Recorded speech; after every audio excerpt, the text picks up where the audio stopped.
Hi everybody! I actually hadn't planned on doing this video initially just because I feel like I've already discussed most of the books I've read in 2024 on my channel already. But then I figured, this is pretty much my last chance to do it since it's near the end of January now, and I don't want to regret not posting a video. So without further ado, this is every book I read in 2024. Also, the gloves are not here as a fashion statement. They're here because my hands get disgustingly chapped in the wintertime, and I promise no one wants to see that. And also, I've got some herbal tea in my friend's mug, so let's get started.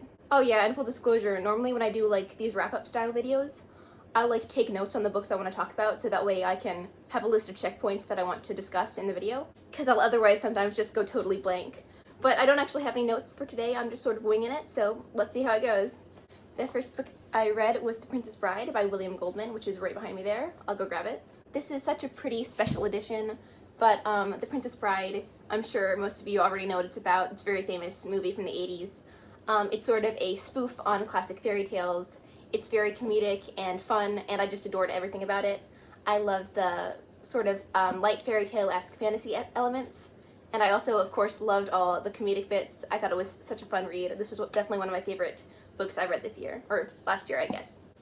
The second book I read was The Vulnerables by Sigrid Nunez.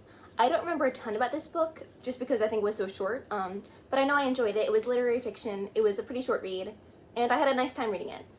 Oh, the fan turned off, that's nice. Now the audio will hopefully be a lot clearer. The next book I read was The Tao Te Ching by Lao Tzu. I really hope I'm pronouncing that correctly. I looked it up. If I'm wrong, I'm sorry. I don't really feel comfortable giving a traditional review on this book since it's religious text, but I thought it was interesting and enjoyable for what it was. It was also really quick and short.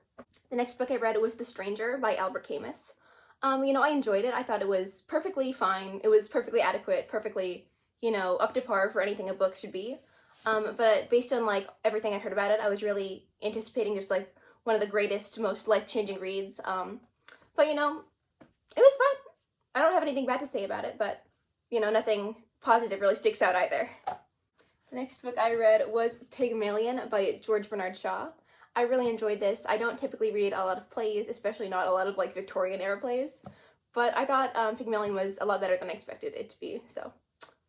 I think one of my goals going forward for the new year is I want to read more plays in 2025, especially, stuff from the 17th and 19th, 17th, 18th? What? 18th and 19th, nope, can't talk. The 19th and 20th centuries. I think that'd be a lot of fun. The next book I read was Furthermore by Tahira Mafi. I really enjoyed this one. It's a middle grade fantasy, and I thought it was so whimsical and sweet and adventurous and just everything one could wish for out of a middle grade fantasy.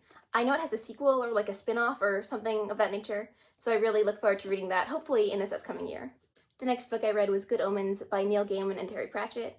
I really loved this book. I thought it was really funny and clever, but I personally don't feel very comfortable actively promoting Neil Gaiman's work on my account because of recent controversy, so this is probably one of the last times you'll hear me, discussing him, but I did enjoy this book for the piece of art that it is.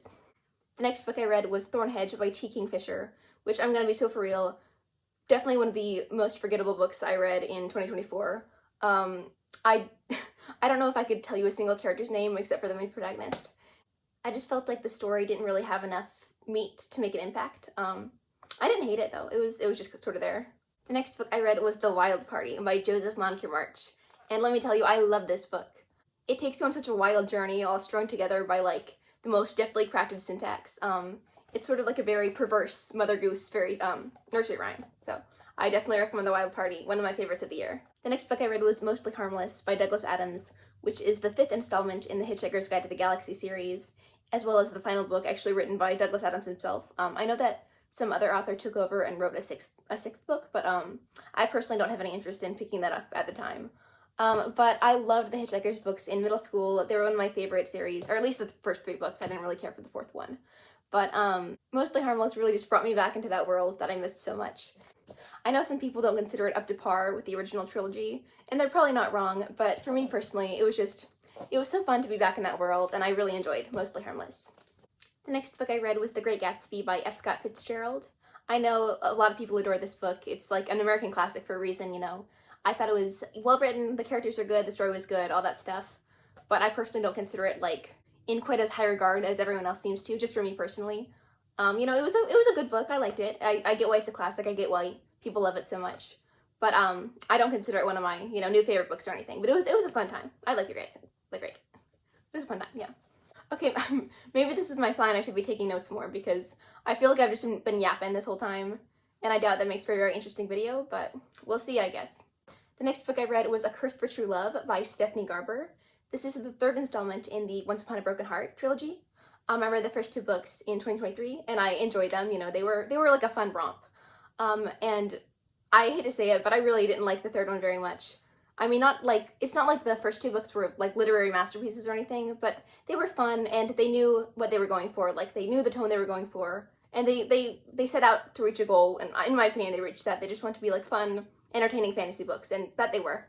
But I feel like the third one, it just sort of missed the mark for me. It wasn't, I didn't like a lot of the story decisions that were made, and there was one specific trope that played a really prevalent role that it just made me roll my eyes. I don't want to spoil anything, but if you read the book, you probably know what I'm talking about. It just sort of got on my nerves. I didn't hate it though. It was just not the most memorable conclusion to the story, or the trilogy. The next book I read was The Color Purple by Alice Walker. I really enjoyed this one. I thought it was so heartfelt and touching. It's written as an epistolary novel, so it's a series of letters, so it's sort of like I don't want to say stream of consciousness sort of writing style, but it's definitely that more like talky, personal sort of prose, which I really enjoyed. I thought it was really touching emotionally. You could really get inside this character's head and feel for her. And I recommend reading The Color Purple because it's very good. That's what I will say.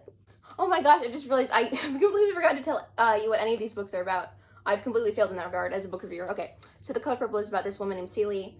It takes place like pretty much over her entire life. It starts out when she's about 14 and ends when she's, I want to say like 50. And she basically goes through a lot of hardship. She's got a very abusive father, and she's pretty much forced into a very unhealthy marriage. But over the whole course of the novel, she holds a very like dear love for her. I think it's her younger sister, whose name is Nettie. And she writes letters to Nettie, oh my god, I cannot summarize a book to save my life. Okay, she writes letters to her sister, who's in another country, and that's all you get for today. The next book I read was The Basic 8 by Danielle Handler. This is a high school story about a high school senior named Flannery Culp, who, how do I say this? She's narrating it a year after the events of the story take place. The events of the story take place during her senior year of high school, and she's narrating it from prison because she was arrested for taking the life of one of her classmates from high school. And so we sort of get to read from her perspective, her heavily biased perspective of the events leading up to her arrest. It's sort of like a murder mystery, but not really. It's not really a traditional thriller in any sense. It tries to be a satire. It tries to like make social commentary on a lot of things. I don't think that's its strongest attribute, but I do think it was really clever and insanely entertaining, and by far a guilty pleasure read. It's heavily flawed. It's got a lot of flaws. I know that better than anyone, but it was so fun. Like, I can't remember the last time I had this much fun reading a book. So if that sounds interesting to you, I would recommend The Basic 8, but don't expect a masterpiece, just expect a fun time, you know. Also by Danielle Handler, the next book I read was And Then What Else? This was a sort of half memoir, half collection of essays, I guess, about like his life and his relationship with fiction and writing and all that sort of stuff. As an obvious fan of Lemony Snicket, since I was a little girl, I thought it was really interesting to, you know, hear about the author's perspective on so many things in regards to writing. And I also, I just really enjoy this. I don't read a ton of nonfiction, but this might be my sign to read more because I feel like this is, of all Handler's adult novels I've read, this is by far my favorite, so. The next book I read was Valerie and Her Week of Wonders, which is a surrealist horror novel about a young girl named Valerie who goes on this bizarre journey. There are like vampires and all sorts of weird stuff. It's very campy, it's very pulpy, but I loved it in every regard. I feel like if you just want like a campy, surreal, fun read that you can read in a single sitting, Valerie and Her Week of Wonders is your best friend. The next book I read was The Ex-Hex by Erin Sterling. I'm not really a big fan of romance or rom-coms or anything like that. I think my heart is just too like black and cold for that sort of stuff. But you know, I didn't hate this book. I definitely think it proves my point that romance isn't the genre for me, and that's okay. But I still, I liked it for what it was. I don't have any ill will towards it. So it was a fun time, but I don't see myself, it didn't convert me to becoming a romance fan overnight or anything. Oh my god, I keep forgetting to say what they're about. The XX is about two people. They named Vivian and Reese. Like I always think the two girls from Legally Blonde. And I think they like dated like years before the book takes place. But then, oh, and he's a witch, by the way. No, she's a witch, sorry. No, they're both witches. Oh my god, I suck at this. Okay, they're both witches. And she's American, and he's like, I think he's Welsh or something. And then he's forced to like, or not forced, but he has to like go to the small town that she lives in to like report on something or like solve some mystery or something like that. And then obviously they fall in love. If you couldn't tell, I don't remember too much about it, but it was a fun time, it was fun for what it is. Honestly, I would not be surprised in the slightest if zero footage from this video is usable whatsoever, because I feel like I'm just saying words. I don't think I'm making any sense. But then again, I feel like a lot of the time I embarrass myself on the internet. Like I'll just like say random sentences, and then I'll look back and like in my videos, and then I'll look back and I'll be like, girl, what are you saying? Like that's not how words work. That doesn't make any sense.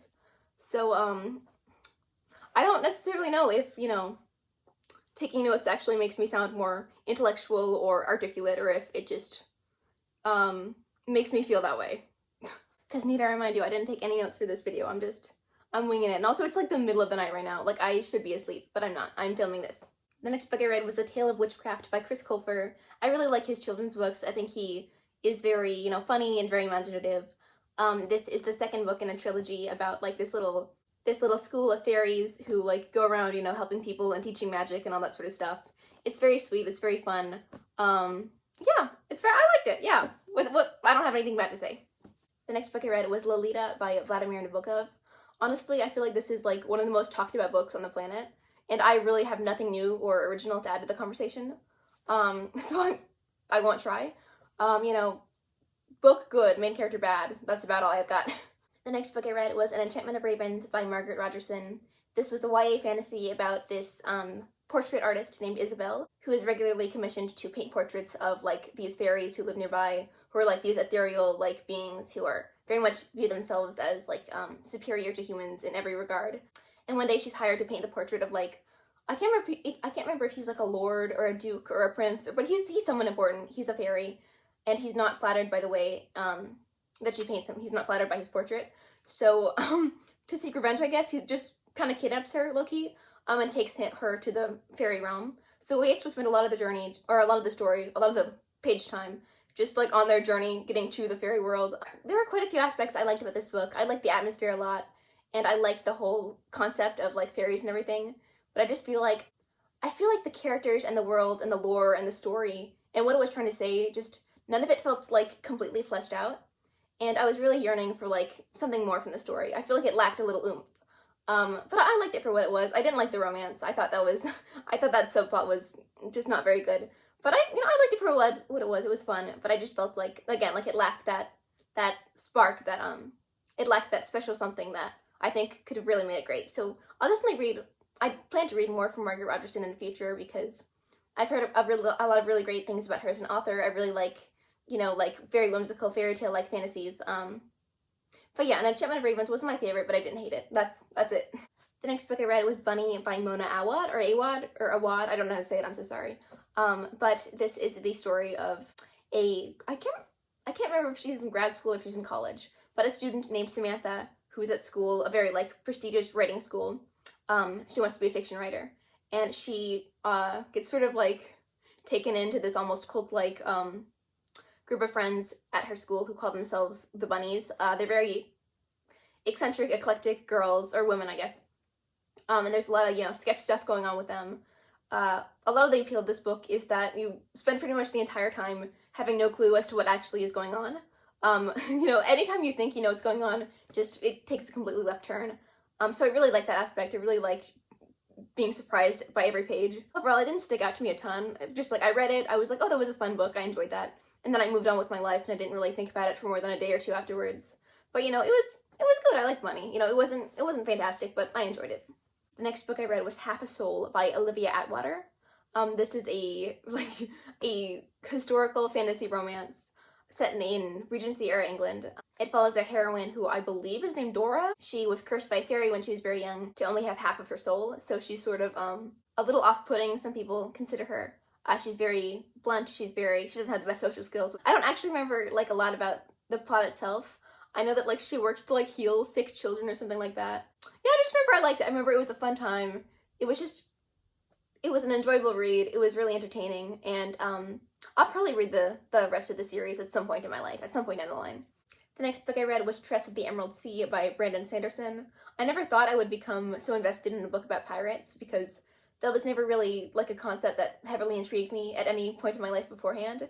But I really enjoyed this book. I thought it was really fun. I liked the comedic aspects, and I liked the adventure to it all. It almost felt like, a children's story. It follows this young girl named Tress, who pretty much becomes a pirate unintentionally, because she's going on a quest to save her best friend Charlie, who is like taken away for some reason I can't remember. It's a very sweet story. It's very fun, very funny, very charming. And I really, really enjoyed the lore in here as well, and all the world building and the magic systems. I mean, I know Sanderson is known for his magic systems, but I've never read anything of his aside from this, so I was pleasantly not surprised. I wasn't pleasantly surprised because I wasn't surprised, but it was a delightful read. I'll say that. I really enjoyed Tress of the Emerald Sea, and I don't know if I'll read like a ton of Brandon Sanderson's super like high fantasy stuff. Like I don't have any plans to read like Way of Kings or anything like that, but I definitely plan on reading more of his like, what's this series called? The Secret Project series, like Yumi and the Nightmare Painter and all those. I plan on reading those at some point because I really enjoyed this one. I yap way too much. I need to shut up. The next book I read was All the Dirty Parts by Danielle Handler. Based on the title alone, I'm gonna let you guess what this book is about. I thought this concept had the potential for a really interesting and unique character study, or to give some, insight or commentary on the world, but it just felt kind of gimmicky and gross, and I didn't love it. I didn't love it. The next book I read was My Grandmother Asked You to Tell Me She's Sorry by Frederick Bachman. This follows a little girl who lives in like this apartment complex. Early on in the book, Elsa, our protagonist's grandmother, passes away, and she makes Elsa the promise to deliver her letters to all the other inhabitants of their apartment complex. So as the story goes on, we get to see Elsa form relationships with all these people, and we get to see like windows into their lives, and it was a really sweet story. Yeah, I liked it. It was nice. The next book I read was Normal People by Sally Rooney, and this is going to sound like a very odd take, so please stay with me. But the way I felt after reading Normal People was sort of similar to the way I felt after reading Valley of the Dolls, in the sheer sense that I don't think I could tell you if it was objectively a great book or a horrible one, but I could tell you that I was glued to every page because I was so invested in all of the melodrama. I don't know if Sally Rooney's like known for her melodramatic stories. I haven't read anything else by her, but let me tell you, I was invested. Like I was like staying up like all night long to read that book because I just couldn't sleep because I just had to find out what happened next. So I really enjoyed Normal People because I was so invested in all the melodrama of it all. But yeah, I do plan on reading more from Sally Rooney because I think her other books sound interesting, and I really enjoyed Normal People, obviously, because it was like watching a reality TV show. It was great. That's not meant to be like Sally Rooney shade or anything. She's a very talented writer, obviously, but I'm just trying to say that when I read Normal People, I personally was not focused on the deftly crafted writing of it all. I was focused on the melodrama. That's fully on me, not on Sally Rooney. The next book I read was Notes from the Underground by Fyodor Dostoevsky. I said that wrong, I know it. I haven't read a lot of Russian literature, I'm not a very well-read individual in any regard, but this was my first Dostoevsky, and I really enjoyed it. It was definitely the kind of book that makes you think afterwards, but obviously I mean that as the highest compliment. Like, I think one of the main purposes of books is to make us think, and to challenge us, and teach us, I guess, and I definitely felt very learned after reading Notes from the Underground. I felt like enlightened almost. And honestly, I can't remember that much about it now. If you asked me to tell you like a single quote from it, I probably couldn't. So maybe I should reread it. But I really enjoyed it when I read it. I thought it was a really nice introduction to Russian literature. The next book I read was Pet Sematary by Stephen King. This is a horror novel with heavy focuses on grief and loss. The real question is, what didn't I love about this book, other than like the sort of antiquated, problematic, shall we say, plot points that just remind you it was written in the 80s. But yeah, I really loved the way it explored grief and loss, and we got to like learn about all these different characters and all the varying ways that they experienced grief, because obviously it's very different for everyone. It's not really a scary story, I would say. It's just a really like touching and sort of sad story. So I really enjoyed Pet Sematary. The next book I read was Mort by Terry Pratchett. This was my introduction to the wonderful world of Discworld, and I really loved it. I thought it was charming and fun, and I really loved the absurdity and the humor and just everything about it, pretty much. I've yet to read any other Discworld books since, although I own quite a handful. But I'm pretty sure it's got like 40 or 50 books in total, that series, so I'd better get reading pretty soon. The next book I read was Neverwhere by Neil Gaiman, and I thought it was very good.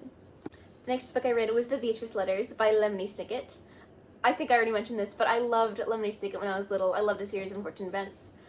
So finally getting to read this after years of wanting to, just, it felt like a very like full circle moment. Like it felt like tying a little bow on my relationship with this fictional world. The contents of the book itself really wasn't all that much to write home about, but I feel like just the, like the symbolism of it all, it was really special to me. It was a really special experience getting to finally read this, because I spent pretty much my whole childhood like wanting to. I just couldn't find it to save my life in any like libraries or bookstores or anything like that. The next book I read was Garlic and the Vampire by Brie Paulson. This was a graphic novel. I thought it was really sweet and fun, and it had all the good, like, fall, cozy vibes. The next book I read was Gnome and Rat by Lauren Stoller. This was sort of a newspaper-style, like, comedic comic. It wasn't, like, a consistent graphic novel, or, like, with an overarching plot. It was, like, a little series of vignettes, I guess, about a little gnome and a little rat and all their misadventures. I thought it was really fun. I think it's got sequels, so who knows, maybe I'll read those eventually. The next book I read was The Importance of Being Earnest by Oscar Wilde. I had to read the first, a couple pages of it for a class I was taking, but I chose to finish it on my own because I was just so won over by the wit and the charm and everything. I think this is one of the best plays I've ever read. Not that I've read that many, but this definitely made me want to read more plays, and it made me want to read everything Oscar Wilde's ever written. I know I started Dorian Gray like 3 years ago, or 2 years ago, something like that. But I only got like 3 chapters in, so maybe this year will be the year I finally finish it. The next book I read was Muse of Nightmares by Laini Taylor. This is the second book in a duology, and so I won't tell you what it's about because I don't want to spoil anything to the first book, but I will tell you what the first book is about. Strange the Dreamer is a young adult fantasy following this young man named Laszlo Strange as he goes on this journey to the lost city of Weep. It's a place he's been fascinated with for years. It's very shrouded in mystery, and one of those mysteries is our other main character, whose name is Sarai. She's sort of like Freddy Krueger but blue, Freddy Blueger, if you will. God, I hate myself. So, she's got the ability to go into people's minds while they're sleeping and to give them dreams. She's quite a bit less homicidal than Freddy Krueger, by the way. I probably should have led with that. I did really enjoy book 1, but I gotta say I preferred Muse of Nightmares. I loved getting to see the payoff to all of the setup that was present in Strange the Dreamer, and I also loved all the character interactions and world building and backstory that was in this book. So this was such a fun read. The next book I read was Memoirs of an Ex-Prom Queen by Alex Cates Shulman. This follows the life of our main character, Sasha Davis, primarily focusing on her teen years and her 20s, taking place in like the 50s and 60s. I'm not gonna lie to you, Sasha herself is sort of the worst. She's not the most likable protagonist, but I actually really like that. I love dislikable protagonists who are like heavily flawed, and I love being inside their heads. I guess that's just one of the big appeals of fiction to me. It's one of the most well-known and I guess revolutionary, so to speak, pieces of women's fiction from the 1970s. I enjoyed it for what it was. I didn't think it was like phenomenal, but I really liked it. I liked a lot of the things that it had to say, I guess. I think that if your biggest fear is like being a wife and mother and just having that identity consume you entirely, this is the book for you. Yeah, I definitely think there's better women's fiction out there, but I'm really glad I read it considering, the cultural impact that it had. The next book I read was Long Way Down by Jason Reynolds. This follows a teenage boy named Will, whose older brother was recently killed, and Will has, taken it upon himself to try to avenge his brother's death. So the vast majority of the book takes place on the actual elevator that he's taking, on his trip to, kill the guy who killed his brother. And while we're on the elevator, Will sees the ghosts of a bunch of the people he's known in the past, who have died.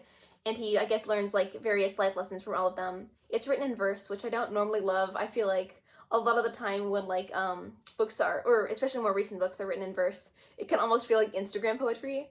But I didn't get that impression with this book. I thought it was really well done. I thought it was really moving, especially for a YA novel, and I'd for sure recommend it. The next book I read was Winnie the Pooh by A.A. Milne. Winnie the Pooh is obviously, such a cultural staple, but this was my first time, I think, unless I was really little and don't remember. This was my first time actually reading the book itself, or, you know, the book that started it all. This book does such a great job at making you feel so sweet and wholesome and cozy and warm. It almost makes you feel like you're a little kid and life is simple and nothing bad will ever happen. I really loved Winnie the Pooh. Oh my gosh, except for I forgot this. I wrote it in my notes. I forgot this. This is like the only book on this entire list I took notes to talk about. There's like this one chapter where Rabbit literally attempts to stage a full-blown kidnapping based on like his own personal xenophobia, and he gets Piglet and Pooh in on it, and like it's kind of dark, I'm not gonna lie. Piglet and Pooh are like completely complicit in it. Like they're not even accessories, they're full-on accomplices. But other than that, you know, other than that little speed bump, I really loved Winnie the Pooh. I thought it was so sweet, and I can't wait to read the rest of them because they just make my little heart happy. The second to last book I read in 2024 was The Book of Lost Things by John Connolly. This follows a young boy named David. I think his name is David. Yeah, David. Okay, this follows a young boy named David who, like, he goes through, like, this portal to a world of fairy tales, but they're, you know, not exactly the, you know, fluffy, happy ending, picture book fairy tales you might think of. They've got a lot of grit to them, and it's very much, you know, a metaphor for growing up and coming of age. What I really like about this book is that although it has a lot of childish themes, and obviously the main character is a child, it doesn't shy away from a lot of the darker elements that I think a lot of other stories would just sort of gloss over or, like, imply. And I really liked it. And I did not expect it to make me cry, but that final chapter had me sobbing like a baby. So I would, yeah, this was for sure one of my favorite books I read all year. And the final book I read was Writing Tools by Roy Peter Clark. As you can see, I was really invested in tapping it, like, over the first half, and then I just sort of gave up as time went on. But I really love this book. I thought it did a really great job at giving really, like, profound and yet easy to understand advice.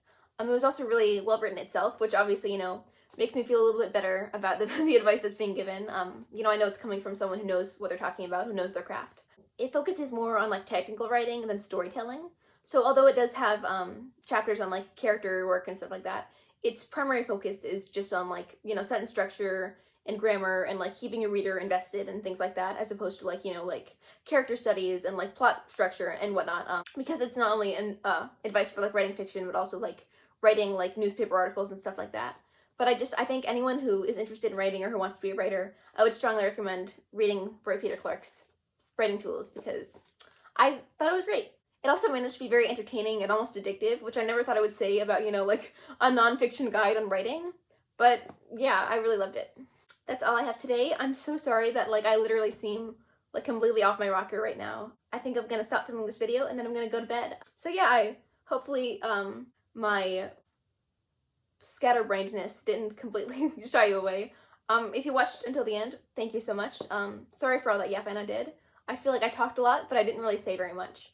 And I also talked way too quickly and slurred all my words together, but oh well, what's done is done. Okay, bye-bye.